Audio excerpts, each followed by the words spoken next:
그날은 유난히 바람이 차가웠습니다. 고속도로를 달리는 차 안에서 나는 조용히 창밖을 바라보고 있었습니다. 흐릿한 하늘, 잿빛 들판, 그리고 내 옆에 앉은 사위의 굳은 얼굴. 장인어른, 조금만 참으세요. 요즘 요양병원도 시설이 좋아요. 그 말은 위로처럼 들렸지만 나는 그 속에 담긴 냉기를 느끼고 있었습니다. 나는 이미 알고 있었습니다. 내 병이 생각보다 깊다는 것, 그리고 그 병이 누군가에게는 짐이 되었다는 것을. 딸은 그날 따라오지 않았습니다. 회사에서 중요한 회의가 있다는 말만 남겼습니다. 사위는 친절한 척 말했지만 핸들을 잡은 손에는 조급함이 묻어 있었습니다. 나는 묻지 않았습니다. 노인은 이미 많은 것을 보았기 때문입니다. 차가 멈춘 곳은 고속도로 휴게소였습니다. 잠깐 쉬었다 가죠. 사위는 그렇게 말하며 나를 부축해 내렸습니다. 겨울바람이 뺨을 스쳤습니다. 나는 숨을 고르며 벤치에 앉았습니다. 여기서 조금만 기다리세요. 차 좀 옮기고 올게요. 나는 고개를 끄덕였습니다. 차는 출발했습니다. 천천히, 그리고 멈추지 않고. 나는 멀어지는 뒷모습을 끝까지 바라보았습니다. 그 순간 이상하게도 눈물이 나지 않았습니다. 분노도 절망도 없었습니다. 그저, 그래, 여기까지구나. 그렇게 생각했습니다. 사람들은 휴게소를 스쳐 지나갑니다. 누군가는 화장실로, 누군가는 식당으로, 누군가는 다시 길 위로. 하지만 나는 그 자리에 남겨진 사람이었습니다. 병이 든 노인, 짐이 된 존재. 나는 주머니를 뒤졌습니다. 지갑, 휴대전화, 그리고 오래된 통장 한 권. 사위는 몰랐습니다. 내가 아직도 내 이름으로 된 건물이 하나 남아있다는 것을. 딸에게는 말하지 않았습니다. 혹시라도 사위가 그걸 알까봐. 노인은 모두를 믿지는 않습니다.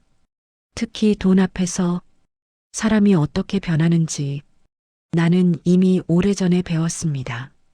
어르신, 괜찮으세요? 편의점 아르바이트를 하던 젊은 직원이 다가왔습니다. 나는 고개를 끄덕였습니다. 차를 기다리고 있지요. 그는 내 얼굴을 한참 바라보았습니다. 그리고 조용히 말했습니다. 차가 1시간 넘게 안 오는데요. 나는 웃었습니다. 그래요? 그럼 오늘은 여기서 좀 쉬어야겠군요. 그 청년은 나를 직원 휴게실로 데려갔습니다. 따뜻한 컵라면을 하나 내어주었습니다. 그 국물 맛이 왜 그렇게 깊게 느껴졌는지 모릅니다. 나는 그날 처음으로 생각했습니다. 이건 끝이 아니라 시작일지도 모르겠다. 한편 사위는 차 안에서 전화를 받고 있었습니다. 당신 아버지는? 딸의 목소리였습니다. 요양병원에 잘 모셨어. 거짓말은 너무 쉽게 나왔습니다. 당신도 알잖아. 우리 형편에 병수 바른 무리야. 그는 이미 계산을 끝낸 사람이었습니다. 보험금, 상속, 그리고 아파트 명의. 그는 몰랐습니다. 내가 이미 유언장을 다시 써두었다는 것을. 휴게소에서 구조된 뒤 나는 작은 원룸을 얻었습니다. 건물은 내 명의였지만 관리만 맡기고 조용히 살아왔던 곳이었습니다. 아무도 내가 그곳 주인이라는 걸 몰랐습니다. 나는 변호사를 불렀습니다. 전부 사회복지재단으로 넘기겠습니다. 딸 몫은? 없습니다. 사위는? 나는 웃었습니다. 그 사람은 이미 충분히 가져갔습니다. 복수는 소리 지르며 하는 것이 아닙니다. 조용히 되돌릴 수 없게 하는 것입니다. 3개월 뒤 사위의 전화가 왔습니다. 장인어른, 어디세요? 나는 잠시 생각했습니다. 그리고 말했습니다. 휴게소에서 아직 쉬고 있지. 그는 침묵했습니다. 그 침묵 속에서 나는 처음으로 그의 두려움을 느꼈습니다. 전화는 그날 이후로 더 자주 걸려왔습니다. 장인어른, 어디 계신지 말씀 좀 해주세요. 저 그날은 오해가 있었습니다. 나는 웃음이 나왔습니다. 오해라. 차가 떠나는 걸 두 눈으로 끝까지 보았는데 무슨 오해가 있단 말입니까? 하지만 나는 다그치지 않았습니다. 노인의 복수는 설명하지 않습니다. 그저 기다립니다. 상대가 스스로 무너질 때까지. 며칠 뒤 딸이 찾아왔습니다. 문을 열었을 때 딸은 말없이 서 있었습니다. 눈이 퉁퉁 부어 있었습니다. 아버지 살아계셨어요. 그 말이 가슴을 찔렀습니다. 살아계셨어요. 마치 이미 죽은 사람처럼 말하는구나.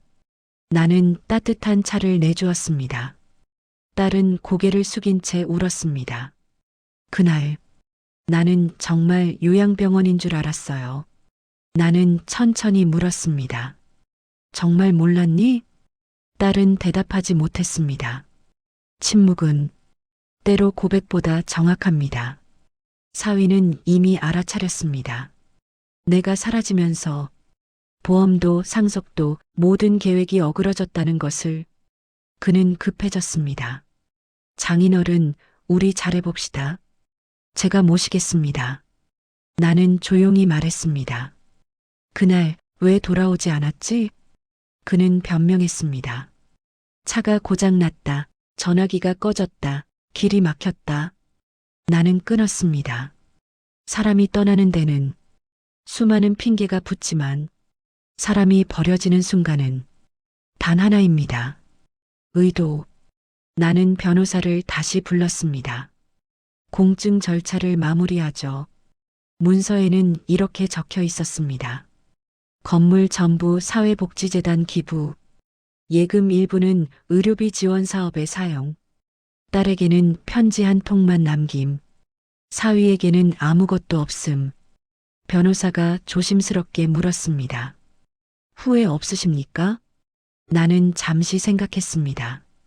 그리고 고개를 끄덕였습니다. 후회는 그날 휴게소에서 다 끝났습니다. 며칠 뒤 딸이 다시 왔습니다. 이번에는 결심한 얼굴이었습니다. 아버지, 저 이혼할게요. 나는 놀라지 않았습니다. 이미 예견된 일이었습니다. 그 사람 아버지 통장도 뒤졌어요. 딸의 목소리가 떨렸습니다. 제가 몰랐던 게 아니에요. 모른 척한 거예요. 그 말이 더 아팠습니다. 노인이 늙는다는 건 몸이 약해지는 게 아닙니다. 자식의 변명을 조용히 듣는 일입니다. 사위는 점점 초조해졌습니다. 주변에 소문이 돌았습니다. 장인을 휴게소에 버렸다더라. 처음엔 믿지 않던 사람들도 하나둘 등을 돌렸습니다. 직장에서도 눈총이 따랐습니다. 그는 찾아왔습니다. 무릎을 꿇었습니다. 한 번만 기회를 주세요. 나는 그를 내려다보았습니다. 한때는 내 딸의 남편이라 믿었던 사람. 나는 자네를 벌하려는 게 아니네. 그는 고개를 들었습니다. 그럼 왜? 나는 말했습니다. 자네는 이미 자네 선택으로 벌을 받았네. 나는 다시 그 휴게소를 찾았습니다. 그 벤치에 앉았습니다. 그날과 같은 겨울바람이 불었습니다. 하지만 나는 그날과 다른 사람이었습니다. 그때는 버려진 노인이었지만 지금은 선택한 노인이었습니다. 나는 중얼거렸습니다. 고맙다. 그곳이 나를 살렸습니다. 딸에게 편지를 남겼습니다. 나는 너를 미워하지 않는다. 다만 내가 내 삶을 선택하길 바란다. 누구의 그림자도 아닌 내 이름으로. 재산은 남기지 않았지만 나는 딸에게 자존심을 남기고 싶었습니다. 사람들은 묻습니다. 그래서 통쾌하셨습니까? 나는 고개를 젓습니다. 복수는 상대를 무너뜨리는 것이 아닙니다. 스스로를 지켜내는 것입니다. 나는 버려졌지만 나 자신을 버리지 않았습니다. 그게 내가 이긴 이유입니다. 딸은 결국 이혼 소송을 시작했습니다. 사위는 끝까지 재산 분할을 요구했습니다. 심지어 내가 살아있다는 사실을 재판에서 언급하며 유리하게 만들려 했습니다. 하지만 세상은 생각보다 차갑고도 정확합니다. 휴게소 CCTV 기록, 통화 내역, 그날의 동선, 모든 것이 남아 있었습니다. 판사는 조용히 말했습니다. 고의 유기 행위로 볼 여지가 있습니다. 사위의 얼굴이 굳었습니다. 그는 그제야 진짜로 잃어버렸다는 걸 깨달았습니다. 돈이 아니라 사람을. 이혼이 마무리되던 날, 딸은 나와 함께 조용히 밥을 먹었습니다. 예전처럼 말없이 국을 떠먹었습니다. 아버지, 딸이 먼저 말을 꺼냈습니다. 그날 왜 울지 않으셨어요? 나는 숟가락을 내려놓았습니다. 울면 돌아올 것 같았니? 딸은 고개를 숙였습니다. 사람은 떠날 때 이미 마음을 정하고 떠난단다. 나는 딸의 손을 잡았습니다. 하지만 남는 사람은 다시 시작할 수 있어. 이혼이 확정된 뒤 그는 마지막으로 찾아왔습니다. 초췌한 얼굴이었습니다. 제가 잘못했습니다. 그는 울었습니다. 하지만 그 눈물은 나를 움직이지 못했습니다.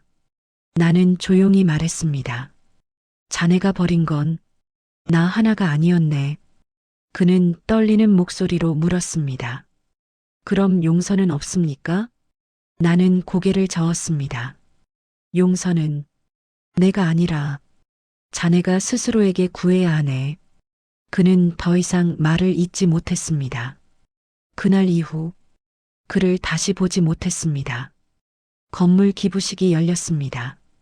작은 현판이 걸렸습니다. 무명의 후원자. 나는 이름을 남기지 않았습니다. 복수는 이름을 드러내는 일이 아닙니다. 조용히 흘러가 누군가의 삶을 살리는 것. 그게 내가 선택한 방식이었습니다. 나는 마지막으로 그 휴게소에 다시 갔습니다. 벤치는 그대로였습니다. 나는 천천히 앉았습니다. 그날처럼 차들이 빠르게 지나갔습니다. 하지만 이번에는 누군가가 나를 두고 떠나는 것이 아니었습니다. 나는 스스로 일어나 집으로 돌아갈 수 있는 사람이었습니다. 이제 됐다. 그 말이 처음으로 마음에서 나왔습니다. 딸은 작은 카페를 열었습니다. 크지 않았지만 자기 이름으로 된 공간이었습니다. 벽 한쪽에 내가 남긴 편지가 액자에 담겨 있었습니다. 내 이름으로 살아라. 딸은 말했습니다.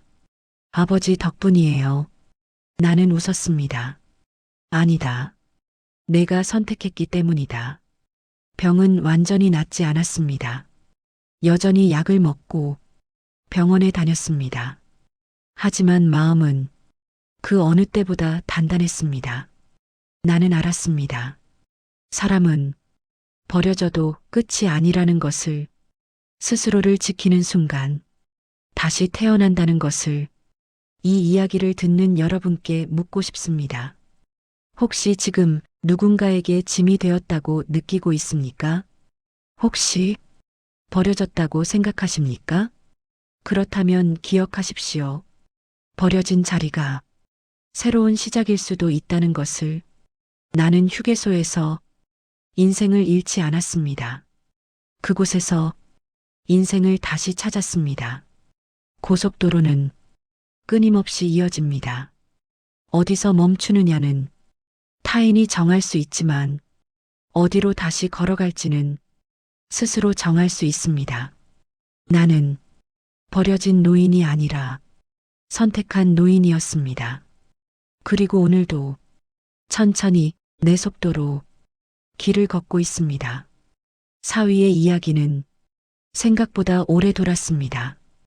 처음에는 동네에서 시작됐습니다. 장인을 휴게소에 버렸대. 사람들은 처음엔 반신반의했습니다. 하지만 진실은 늘 조용히 그러나 정확하게 번집니다. 그의 회사에서도 알게 되었습니다. 승진 대상에서 제외되었고 결국 스스로 사직서를 냈다는 소식이 들려왔습니다. 나는 그 소식을 남의 이야기처럼 들었습니다. 분노도 기쁨도 없었습니다. 복수는 이미 끝났기 때문입니다. 사람이 늙으면 잠이 짧아진다고 합니다. 새벽 3시 나는 자주 눈을 떴습니다. 그날의 휴게소가 아직도 또렷이 떠오르곤 했습니다. 차가 멀어지던 순간 혹시 다시 돌아오지 않을까? 사실 나는 끝까지 그 생각을 놓지 않았습니다. 노인은 강해 보여도 마음 한구석엔 여전히 자식에 대한 기대가 남아 있습니다. 나는 그 기대를 그날 천천히 접었습니다. 그리고 알았습니다. 기대를 접는 것이 사람을 미워하는 것과는 다르다는 것을. 어느 날 저녁 딸이 조용히 말했습니다. 아버지, 저 사실 그날 알고 있었어요. 나는 아무 말도 하지 않았습니다. 그 사람이 아버지를 부담스러워 한다는 거, 병원비 얘기할 때마다 표정이 굳는 거, 다 알면서도 모른 척 했어요. 딸의 눈에 눈물이 고였습니다. 제가 비겁했어요. 나는 천천히 고개를 저었습니다. 사람은 사랑하는 걸 잃을까봐 눈을 감을 때가 있다. 딸은 울었습니다. 그래도 저는 딸이잖아요. 나는 그 손을 꼭 잡았습니다. 그래. 그래서 내가 지금 여기 있는 거다. 용서는 상대를 살리는 것이 아니라 남아있는 사람을 살리는 일입니다. 나는 사위에게도 편지를 썼습니다. 보내지는 않았습니다. 서랍 속에 넣어두었습니다. 나는 자네를 증오하지 않네. 다만 자네가 언젠가 늙었을 때 오늘을 떠올리게 될까 걱정될 뿐이네. 나는 그가 똑같이 버려지길 바라지 않았습니다. 다만 그 순간이 어떤 의미였는지 늦게라도 알기를 바랐습니다. 병원 대기실에는 나 같은 노인들이 많습니다. 어떤 이는 아들과 함께, 어떤 이는 요양보호사와 함께, 어떤 이는 혼자. 나는 이제 혼자인 것이 두렵지 않았습니다. 혼자는 버려진 상태가 아니라 선택된 상태일 수도 있으니까요. 옆자리 할머니가 물었습니다. 아드님은 안 오셨어요? 나는 웃으며 대답했습니다. 제가 제일 잘 압니다. 그래서 괜찮습니다. 그 말은 예전 같았으면 할 수 없었을 겁니다. 딸의 카페는 겨울이 되자 조금 한산해졌습니다. 나는 가끔 카운터 뒤에 서 있었습니다. 손님이 물었습니다. 사장님 아버지세요? 딸은 밝게 웃으며 말했습니다. 네, 저희 아버지예요. 그 말이 이상하게도 가슴을 울렸습니다. 나는 더 이상 누군가의 짐이 아니었습니다. 누군가의 자랑이었습니다. 어느 날 그 휴게소 편의점 청년이 카페를 찾아왔습니다. 어르신 기억하세요? 나는 단번에 알아봤습니다. 그날 나에게 컵라면을 건네주던 그 따뜻한 손, 그는 웃으며 말했습니다. 그날 이후로 저도 많이 생각했어요. 나는 그에게 커피를 건넸습니다. 사람 하나 살린 셈이네. 그는 고개를 저었습니다. 아니에요. 저는 그냥 문 하나 열어드린 거예요. 맞습니다. 인생은 누군가 문 하나만 열어줘도 다시 걸어갈 수 있습니다. 의사는 말했습니다. 관리만 잘하시면 오래 사실 수 있습니다. 나는 웃었습니다. 오래 사는 것이 중요한 나이는 아닙니다. 어떻게 사느냐가 더 중요합니다. 나는 이제 기다리지 않습니다. 누가 찾아오길, 누가 미안해하길. 나는 내 하루를 살 뿐입니다. 봄이 오던 날 나는 딸에게 말했습니다. 이제 나는 시골로 가고 싶다. 딸은 놀랐습니다. 왜요? 여기서 같이 살아요. 나는 고개를 저었습니다. 나는 이제 의지하는 사람이 아니라 기억으로 남고 싶다. 딸은 한참 울었습니다. 나는 그 눈물을 이번에는 외면하지 않았습니다. 이번에는 나를 놓아주렴. 시골집은 작았지만 햇살이 좋았습니다. 나는 마루에 앉아 하루 종일 바람을 들었습니다. 고속도로의 소음 대신 논두렁의 바람소리가 들렸습니다. 나는 생각했습니다. 그날 휴게소가 나를 이곳으로 데려왔다고, 버려진 자리에서 새로운 길이 시작되었다고. 혹시 지금 누군가의 차 안에 앉아 어디론가 가고 있습니까? 혹시 내려야 할 곳이 두렵습니까? 기억하십시오.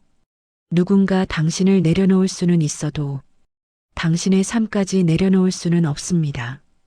나는 휴게소에서 끝나지 않았습니다. 나는 거기서 비로소 나를 선택했습니다. 노년은 버려지는 시간이 아닙니다. 정리하고 비워내고 진짜를 남기는 시간입니다. 그리고 나는 마지막까지 나 자신을 남겼습니다.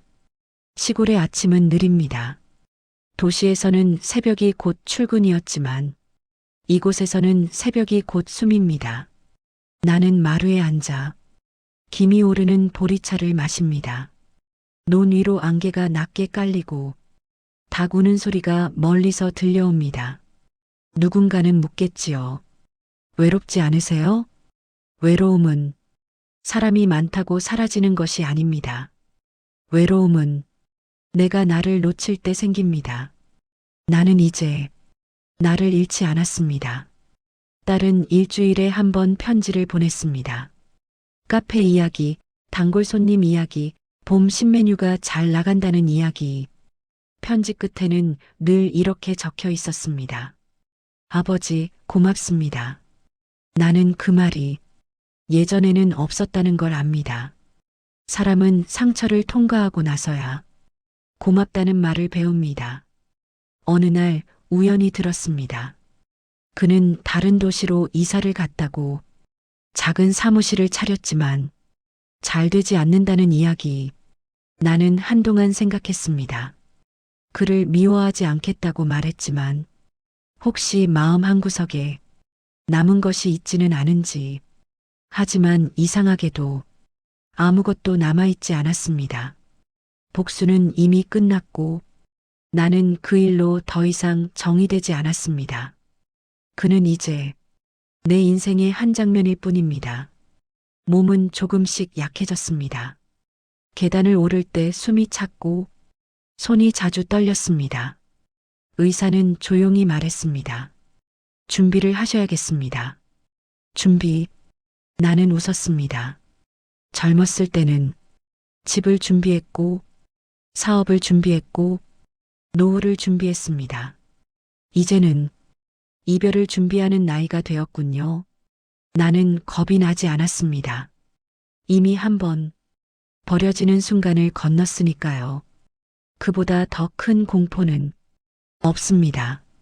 나는 딸에게 부탁했습니다. 그곳에 한 번만 더 가자. 우리는 함께 그 휴게소로 갔습니다. 벤치는 그대로였습니다. 나는 천천히 앉았습니다. 그날과 같은 자리. 하지만 이번에는 딸이 옆에 앉아 있었습니다. 아버지, 딸의 손이 떨렸습니다. 나는 말했습니다. 여기서 나는 끝난 줄 알았다. 잠시 숨을 고르고 다시 말했습니다. 그런데 여기서 다시 시작했지. 딸은 고개를 숙였습니다. 그날을 지워버리고 싶어요. 나는 고개를 저었습니다. 지우지 마라. 그날이 있었기에 지금이 있는 거다. 나는 딸에게 처음으로 말했습니다. 사실 차가 떠날 때 나는 내가 뛰어올 줄 알았다. 딸이 울음을 터뜨렸습니다. 미안해요, 미안해요. 나는 그 눈물을 닦아주었습니다. 괜찮다. 사람은 모두 늦는다. 용서는 완벽한 사람에게 주는 게 아닙니다. 늦게라도 돌아온 사람에게 주는 것입니다. 나는 유언장을 다시 정리했습니다. 기분은 유지하되 딸에게는 작은 집 하나를 남겼습니다. 돈이 아니라 안전이 되기를 바랐습니다. 그리고 편지를 한 장 더 남겼습니다. 내가 나를 버린 것이 아니라 우리가 함께 어두운 시간을 건넜다고 기억해라. 사람은 이야기를 어떻게 정리하느냐에 따라 삶의 모양이 달라집니다. 나는 버려진 아버지가 아니라 끝까지 딸을 사랑한 아버지로 기억되고 싶었습니다. 그날 밤은 유난히 고요했습니다. 창문 밖으로 별이 또렷했습니다. 나는 숨을 천천히 들이마셨습니다. 이상하게도 두렵지 않았습니다. 마지막이라는 건 거창하지 않았습니다.